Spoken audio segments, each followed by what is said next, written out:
कुलभूषण जाधव को फांसी की सजा सुनाकर पाकिस्तान ने एक बार फिर अपने मंसूबे जाहिर कर दिए हैं। भारतीय नौसेना के पूर्व अफसर जाधव को पाकिस्तान में फील्ड जनरल कोर्ट मार्शल के तहत सजा सुनाई गई है, जो अपने आप में हैरान करने वाली घटना है, क्योंकि जनरल कोर्ट मार्शल किसी विदेशी नागरिक का कैसे हो सकता है, और वो भी बिना सबूत के। कुलभूषण जाधव के मुद्दे पर मंगलवार को संसद के दोनों सदनों में भी सभी दलों ने एक स्वर में पाकिस्तान की निंदा की। लोकसभा में प्रश्नकाल स्थगित करके इस बात पर चिंता जताई गई कि एक भारतीय नागरिक के साथ पाकिस्तान घिनौनी साजिश रच रहा है। संसद में सर्वसम्मति से यह प्रस्ताव भी पास किया गया कि कुलभूषण जाधव को हर हाल में बचाना है। लोकसभा में गृह मंत्री राजनाथ सिंह ने पाकिस्तान की दलीलों को झूठा बताते हुए कहा कि कुलभूषण जाधव को फर्जी फंसाया गया। उन्होंने सवाल उठाया कि भला वैध पासपोर्ट रखने वाले नौसेना के एक पूर्व अधिकारी को जासूस किस आधार पर बताया जा रहा है, जब तक कि उसके खिलाफ कोई सबूत न हो। विदेश मंत्री सुषमा स्वराज ने कहा कि कुलभूषण जाधव को बचाने के लिए सरकार हर संभव कदम उठाएगी। अगर इसके बाद भी पाकिस्तान ने जाधव को फांसी दी तो एक पूर्व नियोजित हत्या ही होगी, जिसका अंजाम बेहद गंभीर होगा। अगर कानून और न्याय के मूल सिद्धांतों का पालन नहीं होता तो भारत के लोग इसे सोची समझी हत्या समझेंगे। ये बेहद महत्वपूर्ण है कि हमारे उच्चायों को जानकारी तक नहीं दी गई कि कुलभूषण जाधव का ट्रायल चल रहा है। जाधव को ईरान से अपहरण किया गया था। पाकिस्तान द्वारा किसी तरह की राजनीतिक पहुंच नहीं दी गई। अगर उसे फांसी होती है तो एक सोची समझी हत्या, इसको मर्डर हम कहेंगे। सीरियसली इस बारे में सोचना पड़ेगा और पूरी कोशिश करना पड़ेगा कि हमारे हिंदुस्तानी शहरी की सबसे पहली जान बचाई जाए। ये बात बिल्कुल सही है कि 13 मर्तबा हमने कोशिश की, काउंसलर सर्विस को उन्होंने नहीं दिया। पाकिस्तान की मिलिट्री अदालत एक अदालत नहीं है, बल्कि एक बनाना अदालत है, जहां पर बगैर किसी एविडेंस के, बगैर किसी प्रूफ के उन्होंने फैसला दिया है। यकीनन इस शख्स को, हमारे हिंदुस्तान के शहरी को एक धोखा देकर ईरान से उसको पकड़कर लाए और सारी दुनिया के सामने इस तरह का एक नाटक कर रहे हैं। ये पाकिस्तान के आतंकवादी जहां एक और भारतीयों को, निर्दोषों को मारते हैं, वहीं दूसरी ओर पाकिस्तान की सरकार निर्दोष भारतीयों को अगवा करके उनको इस तरह से फांसी की सजा देने तक का काम जो करती है, उसकी पूरी तरह से आलोचना यहां पर करनी चाहिए। पाकिस्तान की सिक्योरिटी एजेंसीज के द्वारा उन्हें किडनैप कर लिया गया है और उसे पाकिस्तान मीडिया के समक्ष भारतीय एजेंसीज के स्पाई के रूप में उन्हें प्रस्तुत किया गया। पाकिस्तानी मीडिया को ब्रीफ करते समय पाकिस्तान की अथॉरिटी ने ही, अध्यक्ष महोदया, यह कुलभूषण जाधव के संबंध में यह कहा है कि कुलभूषण जाधव के पास एक वैलिड इंडियन पासपोर्ट मिला। अब यह बात समझ में नहीं आती। कुलभूषण जाधव के पास यदि वैलिड इंडियन पासपोर्ट मिला है तो वह स्पाई कैसे हो सकता है, यह बात समझ में नहीं आती है। इसको बचाने के लिए जो भी करना पड़ेगा आउट ऑफ द वे जाके हम लोग करेंगे।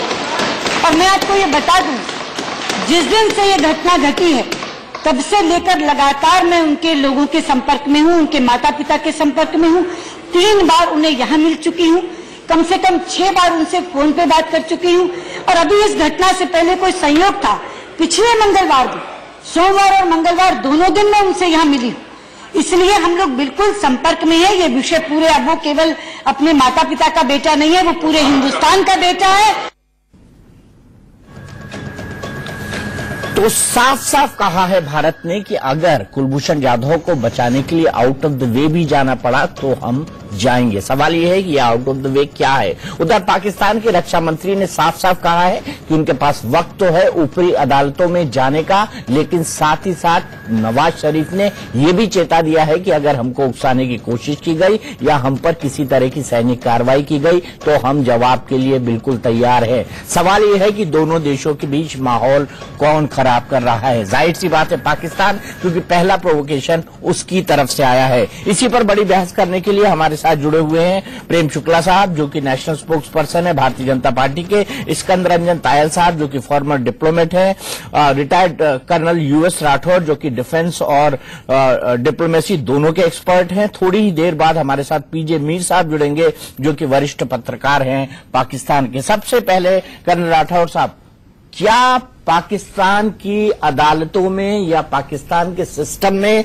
ऐसी कोई गुंजाइश है कि उनकी सेना की हाईएस्ट कोर्ट के फैसले को बदल दिया जाए? लोग कह रहे हैं कि कुलभूषण यादव अपील करो, अपील करो, अपील करो, लेकिन अगर वो अपील भी करते हैं तो क्या किसी अदालत की हिम्मत होगी कि सेना की सर्वोच्च अदालत के फैसले को बदल दिया जाए? देखिए, जो मिलिट्री कोर्ट्स पाकिस्तान में फॉर्म हुई हैं, उनका जो अपील नहीं होता, उनका रिव्यू होता है, और रिव्यू के बाद पाकिस्तान के जो चीफ ऑफ आर्मी स्टाफ हैं उसको क्लेमेंसी के लिए रिक्वेस्ट कर सकता है आदमी, और उसके बाद प्रेसिडेंट को कर सकता है। अभी ये सारी चीजें 2 दिन में बदलने लगी हैं। इससे पहले सिर्फ इसमें रिव्यू था, अब अपील की बात आई। अब कल 40 दिन का वक्त था, आज 60 दिन की बात सुनाई दे रही है। तो ये खुद उनको नहीं पता है कि आखिर उनके कोर्ट्स, मिलिट्री कोर्ट्स कैसे फंक्शन करते हैं। लेकिन 274 केस जो मिलिट्री कोर्ट पाकिस्तान ने अभी तक किए, जिसमें 59% केसेस में उन्होंने मौत की सजा सुनाई, उसमें कोई किसी को अपील नहीं हुई, सिर्फ रिव्यू हुआ और उनको सजाएं हो गई। लोगों को जेलों से उठा करके केस किया गया, उनके वकीलों को नहीं पता चला, उनके फैमिली मेंबर्स को नहीं पता चला कि हमारे बंदे की वहां पर सजा होने वाली या केस चल रहा है, और उन्हें सजाएं दे दी। तो मिलिट्री कोर्ट्स बहुत ही बदनाम है। हमसे ज्यादा पाकिस्तानी परेशान है। पाकिस्तान, मैं आपको बता दूं, उनके पास भी एक मैच्योर जुडिशियल सिस्टम है। निचली अदालतें हैं, हाई कोर्ट्स है, सुप्रीम कोर्ट्स है, उसके अंदर ये मिलिट्री कोर्ट्स पाकिस्तान की फौज ने थोपा है। अगर यही चीज कुलभूषण यादव को पाकिस्तान की हाई कोर्ट या निचली अदालत ने सजा दी होती, ऐसी तशवीश न होती। तो ये चीज शुरू से गलत है। जो कहा जा रहा है प्रीमेडिएटेड मर्डर है, लोग कह रहे हैं जुडिशियल मर्डर, मैं कह रहा हूं जुडिशियल है ही नहीं। It is a open broad daylight murder by a crime through a crime. बिल्कुल। क्या तायल साहब, आपको लगता है, जैसा हमारे एक ऑनरेबल सांसद ने कहा, कि वाकई ये जो सैनिक अदालतें हैं ये बनाना अदालतें बन गई हैं पाकिस्तान के अंदर? ये बिल्कुल सही है कि वहां की सैनिक अदालतें हैं वो ऊपर से क्यों लेती हैं कि क्या करना है और वही डिसीजन सुना देती हैं। तो ये प्रीमेडिटेटेड मर्डर है। मैं आपको याद दिलाऊंगा 1979 में उन्होंने जुल्फिकार अली भुट्टो जो इलेक्टेड प्राइम मिनिस्टर थे उनको फांसी पे चढ़ा दिया था। वो तो सिविलियन कोर्ट ने चढ़ा दिया था, क्योंकि जियाउल हक उस समय जो मार्शल लॉ एडमिनिस्ट्रेटर थे वो चाहते थे कि उनको चढ़ा दिया जाए।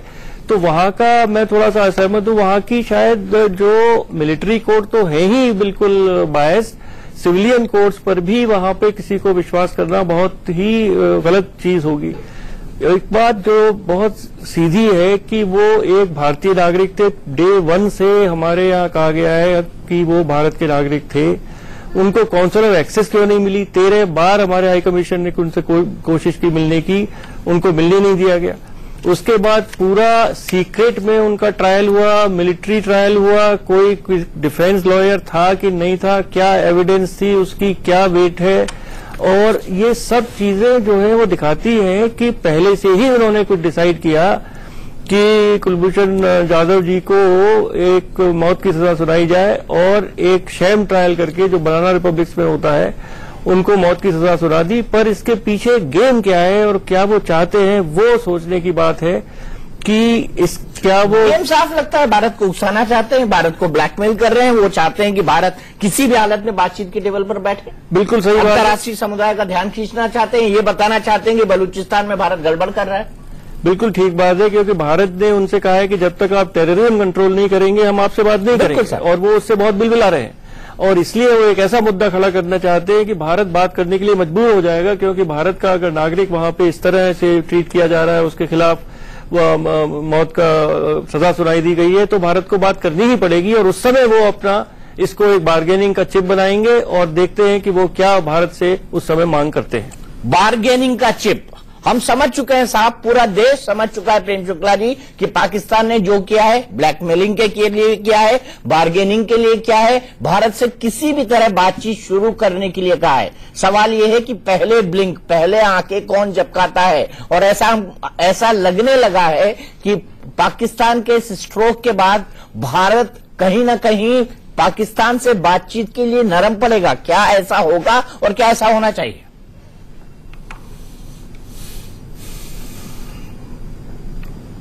नहीं करेगा।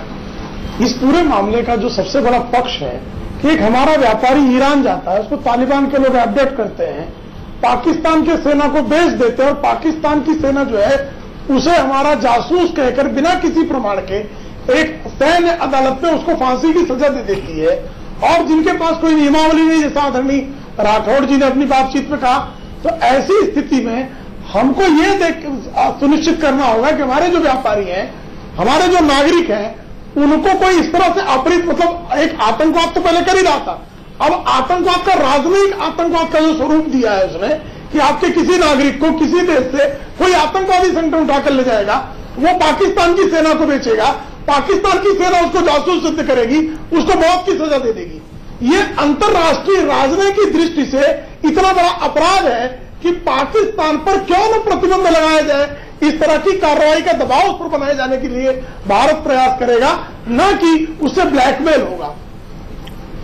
बिल्कुल, भारत क्या करेगा और भारत क्या कर सकता है जिससे कुलभूषण जाधव की जान बच जाए, हम इसी पर बहस कर रहे हैं। लेकिन जिस तरह का जवाब आया कर्नल साहब जो वहां के रक्षा मंत्री हैं उनका, उन्होंने साफ साफ कहा, जब उनसे पूछा गया कि भारत इसको प्रीमेडिटेड मर्डर बता रहा है, तो वो ऊट पटांग बातों को ले आए, वो गुजरात दंगे को ले आए, वो समझौता ब्लास्ट को ले आए, जबकि ये केस बिल्कुल अलग है, बिल्कुल अलहदा है। आखिरकार ये भारत को उकसा क्यों रहे हैं और इस पॉइंट पे क्यों उकसाने की उनको जरूरत महसूस हो रही है कि या सितंबर के यूएन की जनरल असेंबली के पहले का माहौल बनाया जा रहा है? देखिए, पाकिस्तान की मनस्थिति को समझना चाहिए। कल की बात हुई, हमने कहा आउट ऑफ द वे जाकर के हम कुलभूषण जाधव को बचाएंगे। उसके बारे में ख्वाजा आसिफ साहब और प्राइम मिनिस्टर नवाज शरीफ ने क्या बोला कि पाकिस्तान की सेना हमेशा तैयार है अपने को डिफेंड करने के लिए। क्या भारत ने कहा, क्या भारत ने कहा कि हम आपके ऊपर अटैक करने जा रहे हैं? There are so many ways of doing it. International pressure है, डिप्लोमेटिक प्रेशर है, आपको परसुएशन है, आपको डायलॉग है। आप बोलिए कि हाँ ठीक है, अब मिलिट्री कोर्ट ने सजा दे दी, लेकिन इसके आगे के लिए आपको काउंसलर एक्सेस मिलता है, डिफेंस लॉयर मिलता है, हम देखेंगे। उनको एकदम से कहां से ये चीज आ जाती है कि भारत की सेना आपके ऊपर हमलावर होनी है, क्योंकि ये उनका लास्ट डिफेंस है जनता को ये बताने के लिए कि हम भारत हम पर हमलावर होने वाला। तो ये चीज, क्या हमारे पास ऑप्शंस हैं? ऑप्शंस अनलिमिटेड हैं। इंटरनेशनल प्रेशर के सामने पाकिस्तान को झुकना पड़ेगा।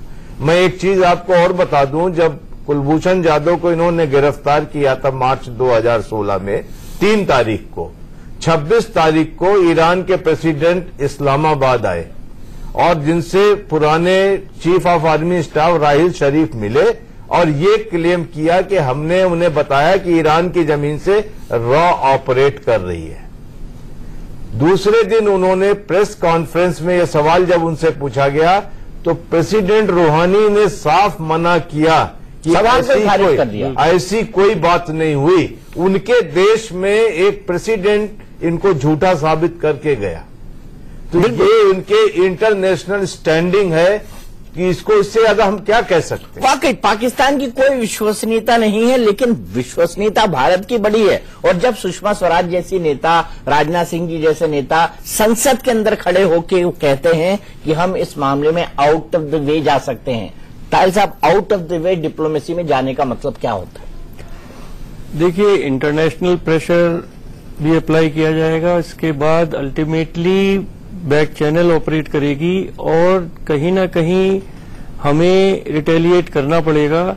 और किस तरह रिटेलिएट बहुत तरह से हो सकता है, उनके भी लोगों को हम पकड़ सकते हैं। देखिए, अब ये तो अगर इतना खुलासा लड़ाई हो रही है तो जैसे उन्होंने हमारे इनोसेंट आदमी को पकड़ लिया, उनके तो हजारों पाकिस्तानी यहाँ ओवरस्टे करते हैं वीजा पे, तरह तरह के सेंसिटिव एरियाज में जाते हैं। वो किसी को भी हम जो 4-6 लोगों को पकड़ के और अपने कोर्ट में हम भी कुछ वही रास्ता अख्तियार कर सकते हैं। तो उनको समझाने की कोशिश होगी कि आप इस रास्ते पर न जाएं, क्योंकि इलीगल पाकिस्तानी भारतवर्ष में थाउजेंड्स में हैं। और इलीगल हिंदुस्तानी पाकिस्तान पूरे में शायद सैकड़ों में भी नहीं होंगे। तो ये जिस रास्ते पर जा रहे हैं वो बायलैटरल रिलेशंस तो खराब होंगे ही, उसके अलावा इनोसेंट लोगों को बहुत ही परेशानी का सामना करना पड़ सकता है। और यही रास्ता है, केवल रेसिप्रोसिटी चलती है। देखिए इस समय डिप्लोमेसी में, चाहे वो ओवर डिप्लोमेसी हो या कोवर्ट डिप्लोमेसी हो, पर अगर वो इसी रास्ते पर चलते हैं तो हमें उनके कुछ लोगों को पकड़ना होगा और उनको कहना होगा कि भाई अगर आपने इनको नहीं छोड़ा तो हम भी उसी रास्ते पर जा सकते हैं। देखिए मैं कहता हूं देवता के साथ देवता जैसा व्यवहार करना चाहिए और राक्षस के साथ राक्षस जैसा व्यवहार करना चाहिए। और मेरे ख्याल से ये गवर्नमेंट इस बात को याद रखेगी। गवर्नमेंट इस बात को याद रखेगी, इसीलिए गवर्नमेंट ने बेहद कड़ा स्टैंड पाकिस्तान के लिए उठाया है। दोस्ती की भी कोशिश की है, लेकिन पाकिस्तान ने जब जब भारत पर हमला करने की कोशिश की है, भारत को डिस्टेबलाइज करने की कोशिश की है, उसका जवाब भी दिया है, एक सर्जिकल स्ट्राइक भी करी है। प्रेम शुक्ला जी, सबसे बड़ा सवाल यहां पर यह है कि आखिर आपको क्या लगता है, क्या विकल्प हैं जिससे कुलभूषण जाधव को बचाया जा सकता है, या उसका अंत भी भगवान न करे सरबजीत जैसा होने वाला है? देखिए पूरा देश जो है इस मामले पर एक सुर में खड़ा है। संसद में राजनीति के जो है मतभेदों को भूलकर इस देश ने स्वर दिया है कि कुलभूषण जाधव को हर हालत में आउट ऑफ वे जाना पड़ा तो भी, और आउट ऑफ वे जैसे हमारे विशेषज्ञ ने बताया, राजनीतिक विशेषज्ञ है कि तमाम तरह के हमारे पास शस्त्र हैं, लेकिन शस्त्र अभी उसको जो है ओपन करना, लेकिन उसको प्रयोग करना आवश्यक है। शस्त्र पर चर्चा करने से ज्यादा सर्जिकल स्ट्राइक पर चर्चा नहीं की गई, सर्जिकल स्ट्राइक कर दी गई। उसी तरह से डिप्लोमेटिक सर्जिकल स्ट्राइक जो की जानी चाहिए, और डिप्लोमेटिक सर्जिकल स्ट्राइक के लिए भी उस तरह की कोई जो आउट ऑफ वे जाकर भी हमको डिप्लोमेसी करनी पड़ी तो हम करेंगे निश्चित तौर पर। और इसके लिए पूरा देश प्रतिबद्ध है। कुछ एक हमारा जो मासूम है आज इसको छोड़ देंगे, कल कोई भी हमारा व्यक्ति व्यापार किसी देश में कर रहा होगा और उसको पाकिस्तान इस तरह से उठा कर ले जाएगा, उसको जासूस साबित करेगा और फांसी पर लटका देगा, तो हमारे जो तमाम हमारे जो वैश्विक अभियान है वो अपने आप खत्म हो जाएंगे। तो हम इस तरह की किसी तरह की जो सुपारी किलिंग है, हमारे किसी व्यक्ति को, हमारे एक व्यापारी को ईरान से उठाकर ले जाया जाना, तालिबान अपहरण करे, सेना को तो ये जो नेक्सस है, इस पूरे नेक्सस को हम ध्वस्त करेंगे डिप्लोमेटिकली भी, और आवश्यकता पड़ने पर अन्य जो मार्ग राष्ट्र हित में है वो अपनाए जाएंगे। ठीक है, इफ्तिकार आलम साहब मेरे साथ जुड़ गए हैं इस वक्त पाकिस्तान से सीधे, लेकिन मजबूरी है मेरे साथ, एक ब्रेक लेंगे और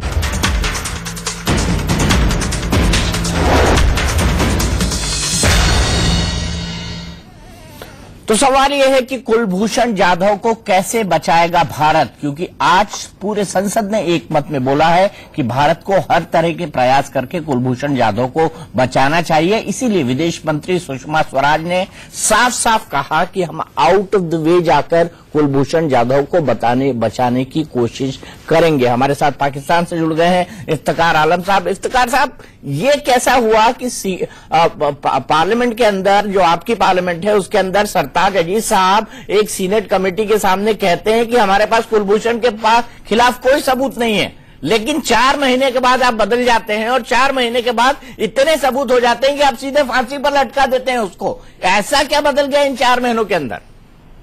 देखिए, आपका सवाल खुद साबित करता है कि सरताज अजीज के बयान के 4 महीने के बाद ये फैसला हमारे सामने आया है, और 4 महीनों में कोई ऐसी इन्फॉर्मेशन तो आई होगी सामने जिसकी बुनियाद पर उस आर्मी कोर्ट को ही फैसला करना पड़ा।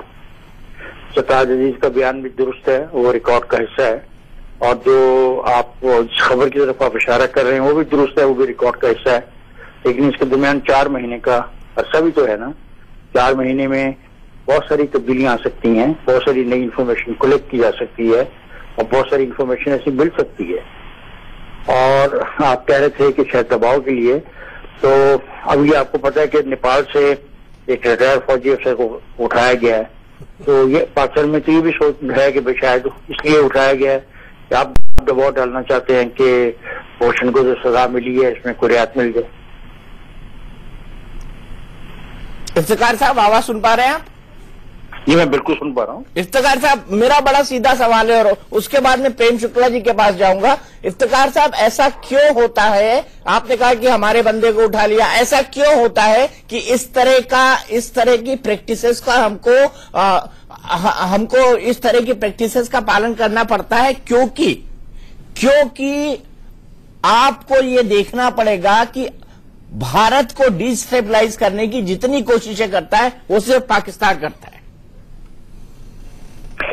मैं आपकी बात में मुझे ऐसा महसूस होता है कि पाकिस्तान कोई हिंदुस्तान से ज्यादा बड़ा मुल्क है और उसके पास ज्यादा आर्म फोर्सेज हैं, उसके पास वॉर वेपन ज्यादा हैं, उसका जीडीपी हिंदुस्तान से ज्यादा है। आपके सवाल से मुझे ये एहसास होता है और मैं इसके बारे में क्या कह सकता हूँ।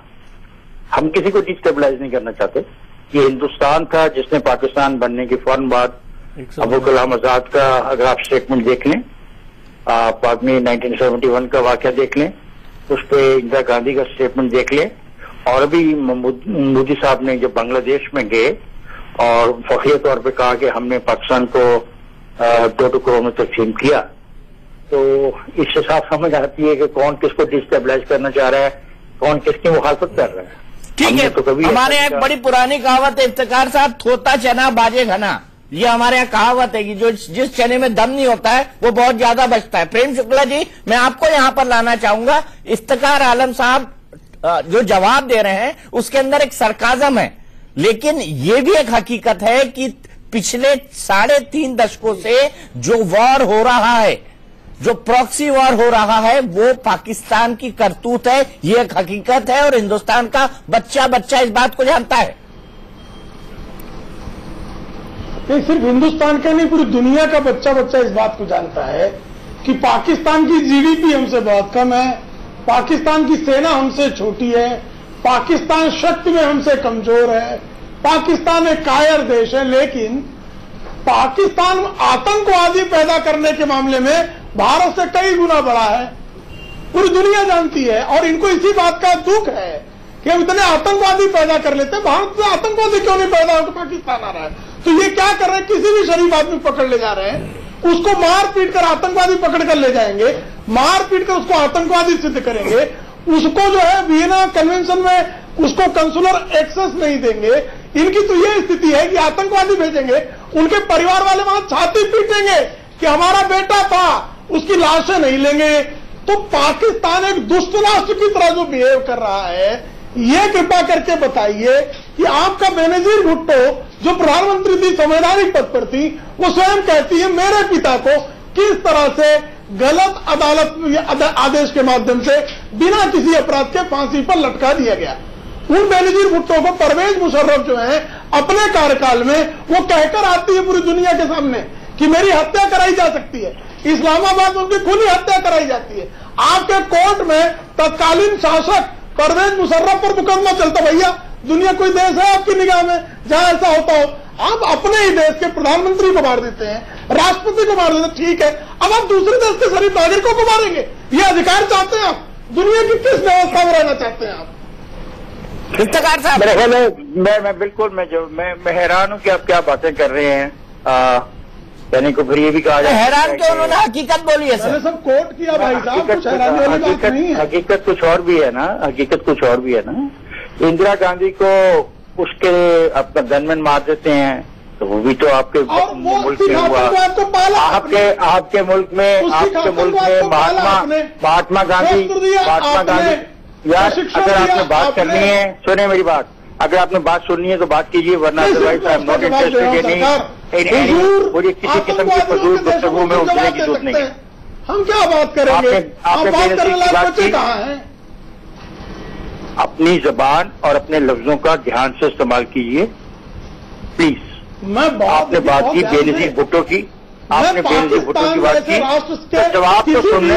आतंकवाद को समर्थन करता हो, जिसका शरीर खून से रंगा हो, और तो शरीर मेरी बात सुनो में बोलना पड़ेगा। ओ भाई, अच्छा प्रेम शुक्ला जी सुन लेते हैं, इनको बताइए इफ्तिकार साहब क्या बोलना चाहते हैं।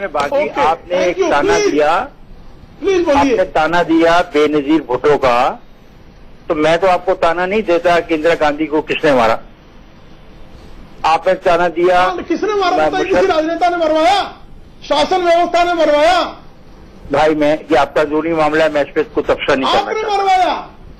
मैं इस पर तफसील नहीं करना चाहता। उसके बाद जो दिल्ली में हुआ और जिस तरीके से इंसानों ने इंसानों को कत्ल किया वो भी तारीख का अच्छा है। मैं इस बहस में नहीं जाना चाहता। नहीं आपके एक मिनट तायल साहब हम डिप्लोमेसी से पूरी तरह हट रहे हैं। तायल साहब आपसे कुछ कहना चाहते हैं? इफ्तिखार आलम साहब एम्बेसडर हैं।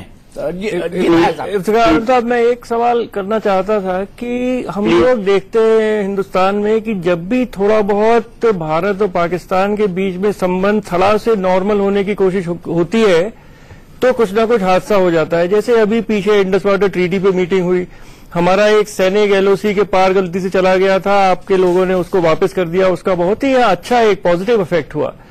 और आपके सरताज अजीज साहब ने जब कहा कि कोई क्रेडिबल एविडेंस नहीं है इसके श्री कुलभूषण जाधव जी के अगेंस्ट, तब मिलिट्री ने उसको फांसी की सजा सुना दी। तो हमेशा हमने ये देखा है कि सिविलियन गवर्नमेंट एक दोस्ती का रास्ता अपनाना चाहती है भारतवर्ष की तरफ, जो हमारी गवर्नमेंट भी चाहती है, पर हमेशा कोई पाकिस्तान की आर्मी या आईएसआई कोई ऐसा हादसा कर देते हैं जिससे पूरी गाड़ी डिरेल हो जाती है। मैं इस पे आपका कमेंट सुनना चाहूंगा। देखिए, ये जो आप कह रहे हैं इसमें दोनों प्री कैन के जो इंटर सर्विस इंटेलिजेंस हैं वो एक जैसा ही रोल प्ले करती हैं। आपका जो साउथ ब्लॉक है वो भी जब बिल्कुल हिंदुस्तान और पाकिस्तान के दरमियान एक जमाने में नो वार पैक्ट की बात हुई, वही शुरू में जब नेहरू भी जिंदा थे, और ये बात हमारे जो उस वक्त के प्रेसिडेंट थे, फौजी थे अयूब खान, उन्होंने भी कही, यानी कि जिस दोनों ममालिक के दरमियान जो डायलॉग का आगाज होता है वो नो वार पैक्ट से होता है। नो वार पैक्ट से हर वक्त जंग के मुहाज पे डटे रहना जो अरसा है, इस पे हमें देखना पड़ेगा किसका क्या रोल है। ये सिर्फ हमारी पाकिस्तान की आईएसआई का रोल नहीं है, इसमें देखना पड़ेगा कि आपके जो साउथ ब्लॉक है उसका क्या रोल है, इंतहा पसंदों का क्या रोल है। इंतहा पसंद दोनों तरफ के हैं। मैं एक इंसान के तौर पर यह समझता हूं कि ये हकीकत है कि पार्टीशन एक रियलिटी है, लेकिन ऐसी रियलिटी यूरोप में भी हुई है कि यूरोप तकसीम हुआ, लेकिन उन्होंने उस तकसीम के बाद आपस में बाहमी तल्लुकात ऐसे इस्तेमाल किए कि आज वो सारे के सारे वन करेंसी पर भी चलने को तैयार हैं। हमें उन तमाम वजूहात को खत्म करना होगा वन बाई वन जो इसकी वजह बनती हैं। आप टेररिज्म को खत्म कर दीजिए, एकदम हमारे संबंध अच्छे हो जाएंगे। आप यकीन करें कि टेररिज्म को खत्म करने के लिए जितनी कोशिश पाकिस्तान में इसका समाज, इसकी सोसाइटी कर रही है, कि आप से इनाम लेने के लिए नहीं कर रही है। ठीक है इफ्तिखार साहब आपकी बात को काटूंगा नहीं, मैं आपकी बात को काटूंगा नहीं, लेकिन मैं यहाँ पर राठौर साहब को जोड़ूंगा। करण साहब, जो पीजे मीर साहब भी हमारे साथ जुड़ गए हैं, वरिष्ठ पत्रकार, वो भी इस बात को सुन रहे हैं, उनका जवाब राठौर साहब के बाद देंगे। राठौर साहब, ऐसा क्यों लगता है कि जो भी आतंकवाद के खिलाफ लड़ाई की बात पाकिस्तान करता है उसके पीछे झूठ, उसके पीछे फरेब, उसके पीछे डबल गेम ज्यादा नजर आते हैं, जबकि सबको ये पता है कि इस टेररिज्म को पैदा इस साउथ एशिया के अंदर किसने किया हुआ है? देखिए, टेररिज्म में पाकिस्तान का क्या रोल है वो जग जाहिर है, पूरी दुनिया को पता है। अभी आप हमेशा कोशिश करते हैं कि विक्टिम ऑफ टेरर की तरह अपने मुल्क को पोर्ट्रे करें इंटरनेशनल फोरम में, हर जगह होता है, और उसकी जगह पे आप ज़रबे अज़्ब का हवाला देते हैं, और जो छोटे छोटे काफी परवेज मुशर्रफ के टाइम पे छोटे छोटे ऑपरेशन चले, और आप नॉर्थ वजीरिस्तान खैबर एजेंसी की बातें करते हैं। लेकिन पाकिस्तान टेररिज्म, काउंटर टेररिज्म के मामले में सेलेक्टिव है। जो तालिबान आपके खिलाफ है आप उनको तो ढूंढते हैं, लेकिन जो पंजाब में बेस्ड टेरर आउटफिट्स हैं, लश्कर तैयबा, जेईएम वगैरह, और इधर में आपके पाकिस्तान ऑक्यूपाइड कश्मीर में हिजबुल मुजाहिदीन वगैरह, उनको आप परवरिश देते हैं। परवरिश इतनी देते हैं कि बजट में पैसे एलोकेट होते हैं, इतना आपको प्रेशर डाला गया, तब आपने जाके माना कि लश्कर तैयबा और जमातुद दावा को आप बैन कर रहे हैं। आज हाफिज सईद नजरबंद है आपके। तो ये सेलेक्टिव अप्रोच जो है कि जो टेररिस्ट आउटफिट हिंदुस्तान के खिलाफ है वो मेरा दोस्त, और जो पाकिस्तान के खिलाफ है वो दुश्मन, जो अफगानिस्तान के खिलाफ है वो भी मेरा दोस्त। तो ये चीज नहीं चलेगी। इस चीज के बारे में आपके हुक्मरानों को कितने सालों से समझाया जा रहा है। इस पे अगर आप पैट्रियटिज्म दिखाते हैं या कोई स्टैंड लेते वो गलत होगा। गलत चीज गलत है, गलत चीज गलत है। लेकिन मीर साहब, सीधा सवाल आपसे और बड़ा सवाल जो मैं कल से आपसे पूछने की कोशिश कर रहा हूं कि आतंकवाद के खात्मे की आप बात करते हैं, आप कहते हैं कि हम भी टेरर से प्रभावित मुल्क हैं, लेकिन आतंकवाद सिलेक्टिव ढंग से क्यों खत्म कर रहे हैं आप? जो आतंकवादी भारत के खिलाफ हमला करेगा वो वेलकम है, जो आपके खिलाफ रहेगा वाकई आप उसका खात्मा करेंगे ही करेंगे। तो मैं कह रहा हूं ये सिलेक्टिव अप्रोच क्यों? ये दीपक बड़ा अच्छा आपने सवाल किया है। नंबर 1, बदकिस्मती हमारी पाकिस्तान की और हिंदुस्तान की ये है कि कुछ भी होता है हम एक दूसरे पे ब्लेम छोड़ देते हैं।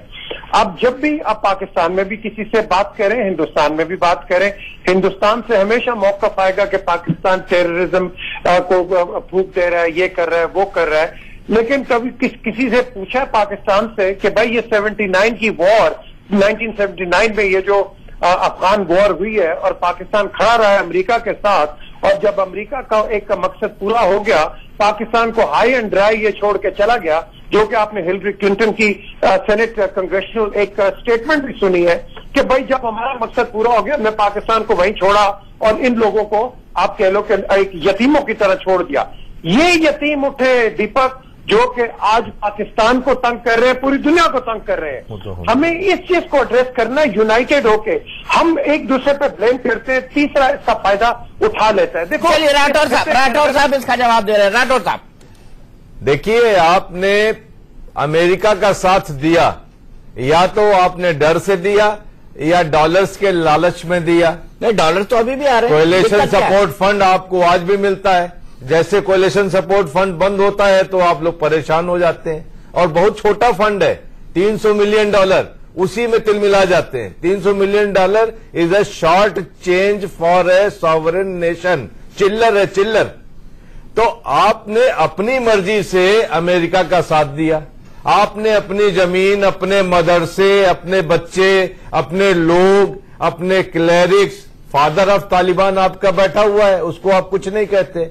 तो ये आपने अपनी एक फिलॉसफी बनाई, नेशनल फिलॉसफी बनाई कि हम टेररिस्ट बनेंगे, हम साइंटिस्ट नहीं बनाएंगे, हम टेररिस्ट बनाएंगे। तो दैट वाज योर चॉइस, वो आपकी चॉइस थी। अब उस चॉइस में अब इंडिया को कहां से खड़ा पाते हैं? इंडिया ने तो आपको नहीं कहा, आप उन टेररिस्ट को हमारे खिलाफ मत इस्तेमाल कीजिए। आप देखिए हमारे रिलेशन कैसे ठीक है। राठौर साहब, कोई भी हिंदुस्तान के खिलाफ टेररिज्म नहीं प्रोवोक करता। हिंदुस्तान हमारा एक नेबर है। ये मैं समझता हूं ये गलती होगी अगर कोई सोचता है कि पाकिस्तान में बैठ के हिंदुस्तान के अंदर हिंदुस्तान को डिस्टेबलाइज करो। मीर साहब, कभी पाकिस्तान ये नहीं चाहेगा। कसाब की तरह जिंदा सबूत भी यहाँ पर मिले हुए हैं, भूलिए मत आप। कसाब की तरह जिंदा सबूत भी मिले हुए हैं। 26/11 आपको इंसर्जेंट 26/11 उससे बड़ा क्या? हैंडलर्स पाकिस्तान में बात कर रहे हैं, पाकिस्तान से इंस्ट्रक्शन मिल रहे हैं। प्रेम शुक्ला जी का शहर था वो, जो 4 दिन तक सीज रहा। क्यों? क्योंकि 10 लोग आर्मी की ट्रेनिंग लिए हुए पाकिस्तान से वहां पर कत्लेआम मचा रहे थे। दीपक, ये इंसर्जेंट्स आपको मिलेंगे, ये पाकिस्तान में भी मिलेंगे, हिंदुस्तान में भी मिलेंगे। ये एक एस्पियोनाज का एक तरीका है, लेकिन हमने इसको ओवरकम करना है ना। हमने तो ये नहीं देखना चाहिए हमारे और पाकिस्तान में। प्रेम शुक्ला जी जवाब दीजिए। नहीं, टेररिज्म किसी स्टेट की पॉलिसी हो, जरा मुझे देश तो दिखाइए। आप खुद स्वीकार रहे हैं कि टेररिज्म के माध्यम से आपने अफगानिस्तान में एक लड़ाई लड़ी, वहां के कम्युनिस्ट सत्ता को आपने वहां से विस्थापित करने के लिए लोगों को अपना लैंड दिया, लड़ाई लड़ी। अब आपने उसको पाल के हमारी तरफ भी भेजा, हमको भी जख्मी किया, फिर दुनिया में भेजने लगे, और उसके नाम पर ही आपकी जो है $300 मिलियन के लिए आप एक चिल्लर के लिए कटोरा फैलाए खड़े रहते हैं। आप बड़े सौरियन नेता, आप बात करें एक ऑब्जेक्टिव को पाल लेते हैं, अपने उसको भी लाने घर में पाल लेते हैं, और अमेरिका से खैरात भी मांगते हैं। आप जो है हिकमत यार को पाल लेते हैं, आप मुल्ला उमर को पाल लेते हैं, आप जवाहिरी को पाल लेते हैं, ट्रेनिंग देने लगते हैं, आप हाफिज सईद पाल लेते हैं, ये पालने का शौक क्यों रखते हैं? डिबेट पे आए, आप अशरफ गनी को पाल रहे हैं, आप करजाई को आपने पाला। करजाई साहब टेररिस्ट नहीं है, देखिए उसामा बिन लादेन क्या पता पीजे मीर साहब, मैं एक पॉजिटिव नोट पे खत्म कर रहा हूं।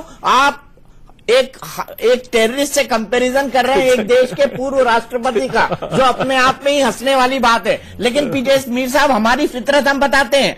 आज ही कोस्ट गार्ड ने पाकिस्तान की एक बोट को बचाया है। ये देखिए, पाकिस्तान की ये बोट फंसी हुई है, कोस्ट गार्ड वालों ने बचाया है।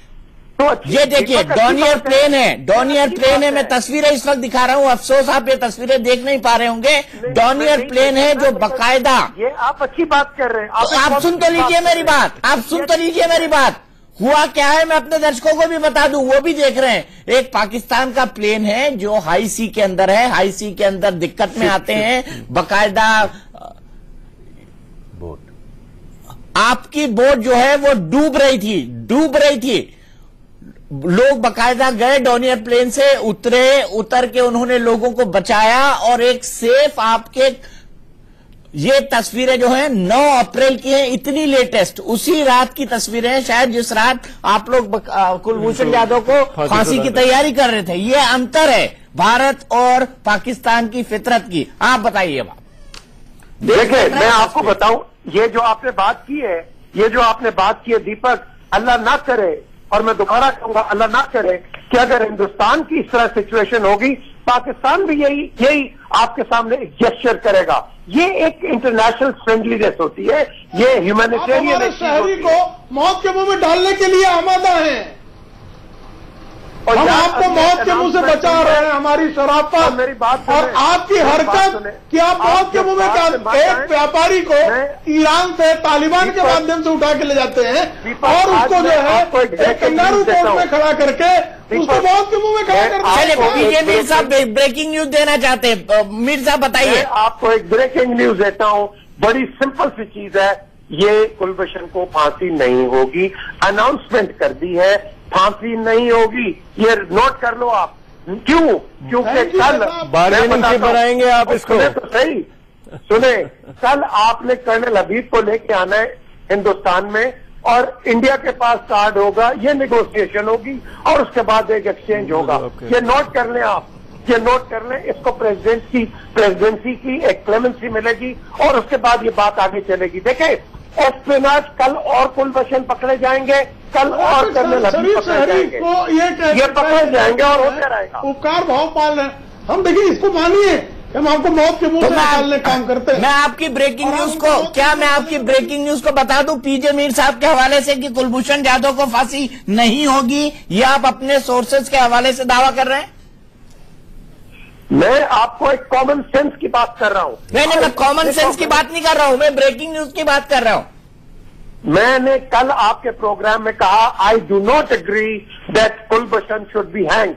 पाकिस्तान में बड़े लोग हैं जो कहते हैं, भाई इसको फांसी दे दो, इसको ये कर दो। और यार, कितने कुलभूषण को फांसी दोगे, कितने कर्नल हबीब को फांसी दोगे, कितने लोगों को क्या करोगे? ये आंसर नहीं है, ये सोल्यूशन नहीं है। एस्पिनाज कल भी होगी, परसों भी होगी।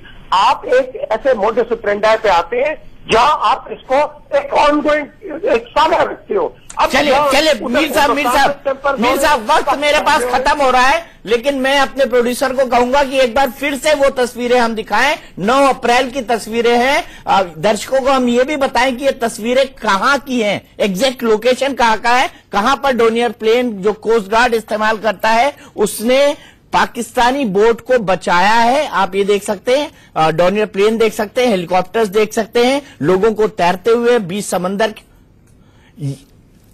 ये गुजरात के सीमावर्ती इलाके की तस्वीरें हैं। फिर से दोहरा दूं, गुजरात का सीमावर्ती इलाका काफी सेंसिटिव, काफी पेट्रोलिंग होती है वहां पर। और गुजरात के सीमावर्ती इलाके में जब ये एक पाकिस्तानी बोट बुरी तरह फंस गई, उसके साथ कुछ मिसहैपनिंग हुई, उसके बाद जितने भी पाकिस्तानी लोग थे उसको बकायदा इंडियन कोस्ट गार्ड ने बचाया। न केवल बचाया बल्कि उनको पाकिस्तानी अथॉरिटीज को सौंप दिया। तो ये हमारी और पाकिस्तान की सोच में अंतर है। ये भारत और पाकिस्तान के नजरिए को साफ साफ बताता है। टुनाइट विद दीपक चौरसिया में इसी बात से ब्रेक लेंगे, लेकिन एक बात बिल्कुल तय है कि पाकिस्तान को यह बहुत बेहतर तरीके से समझना होगा कि ब्लैकमेलिंग रिश्तों को ठीक करने का टूल नहीं हो सकते। टुनाइट में आज के लिए इतना ही। आगे मेरे साथ देखिए अंदर की बात।